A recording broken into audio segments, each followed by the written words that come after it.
y'all, welcome to my channel. Thank you so much for joining me for another video.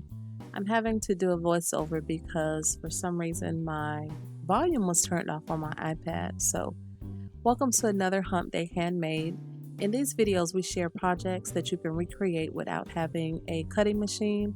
Joining me in this collaboration is Paulette at Scrappy Tape, Lisa at Happy Crafter, BB at BB's Crafts, and Chandra at Stockton Stuff. Be sure to check out what all the other ladies have created, and I'll link all of their channels down below. In this video, I have created a 4x4 double-sided flip-top box. This is what the box looks like. This box is created using the Cardstock fall break paper. There is a piece in the center that separates the two compartments. I have matted it and put a piece of sticker strip in the center that measures about ½ inch. I used some flowers from Monica and some gold leaves and then some cut-aparts from the collection. I did use 110-pound cardstock for that box. I did create another box as well using the Prima pumpkin spice paper. That's also a fall collection. Here is the Cardstock fall break paper and the Prima pumpkin spice collection that I used to mat the two boxes. Here is the box that I created using that Prima paper, and again I used cut-aparts and flowers from Monica, and then on the centerpiece on this one I used a piece of ribbon from my stash. I did mat the sides of the box and also the bottom of the box, and it's created the same way where you have that piece in the center that separates the two compartments of the box.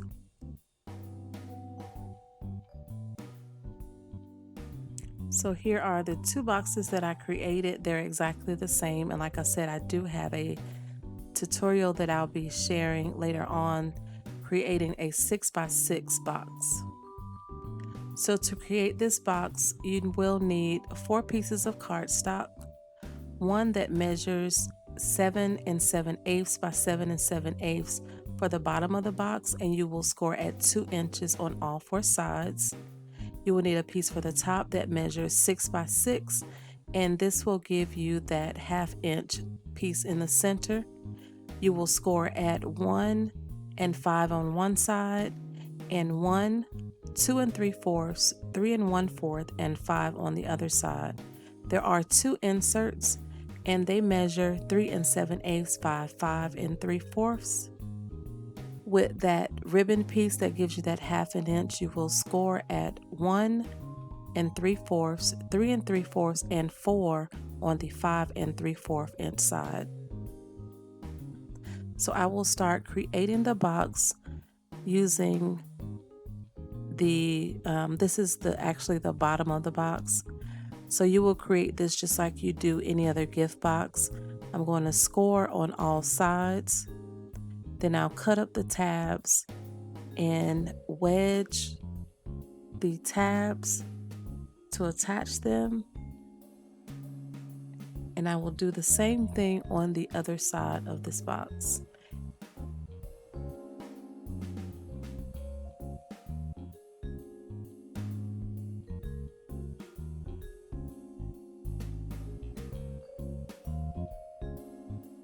Sit on all 4 of these tabs, and then again it goes together just like a gift box. Once you have it together, it will look like this, and I will be using my Nouveau Deluxe adhesive to put this box together. That will work on the top of the box. This is that 6x6 piece. I'm going to start by folding on all the score lines.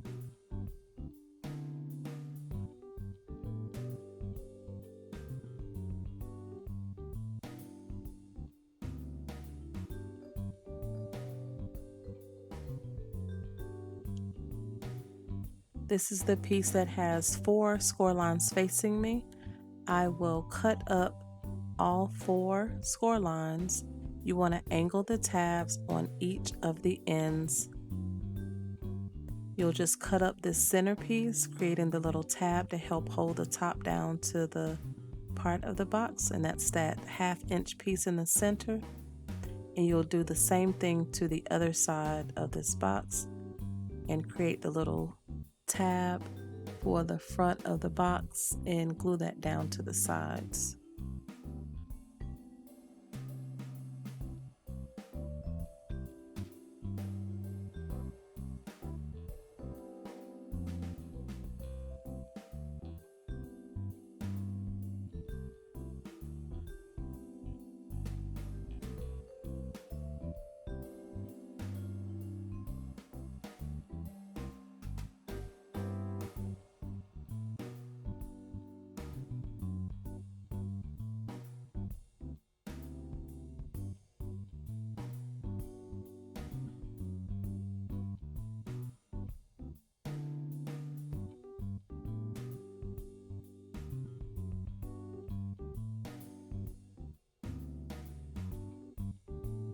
So this is how the box looks once you get it all put together, and you'll have these two little tabs on the sides that'll create that 1/2 inch piece in the center that you'll use to adhere the top piece to the bottom of the box.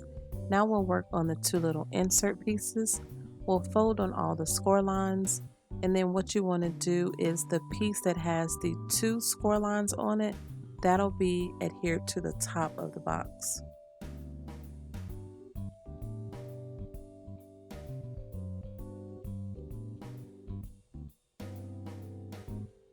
So we're going to line up all of our score marks.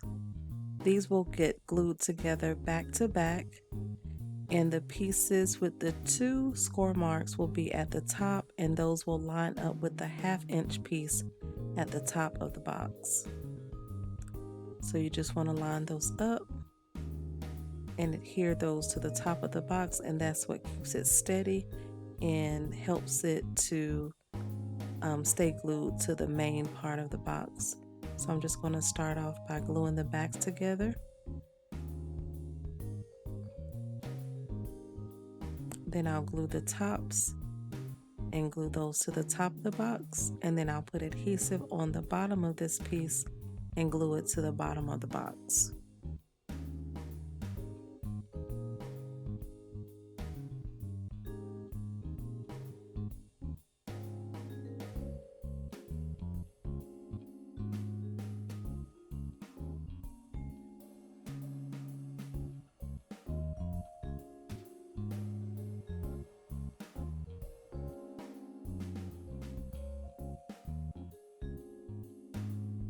So now I'm going to glue the pieces to the bottom of the box, and what I'm pointing at is the tabs where you put the box together are on the right and left.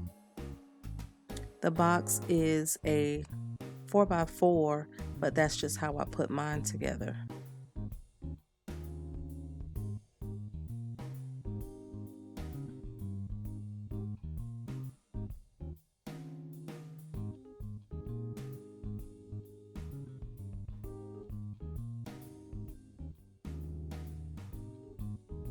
Glued to the bottom of the box.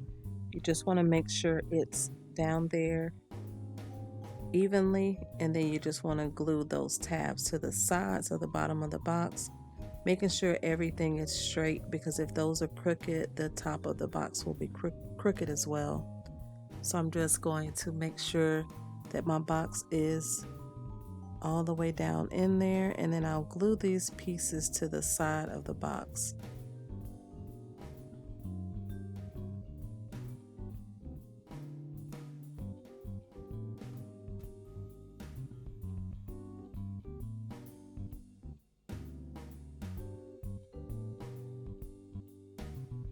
And once that's done, all you have to do is match your box, and the top pieces are about 1 7/8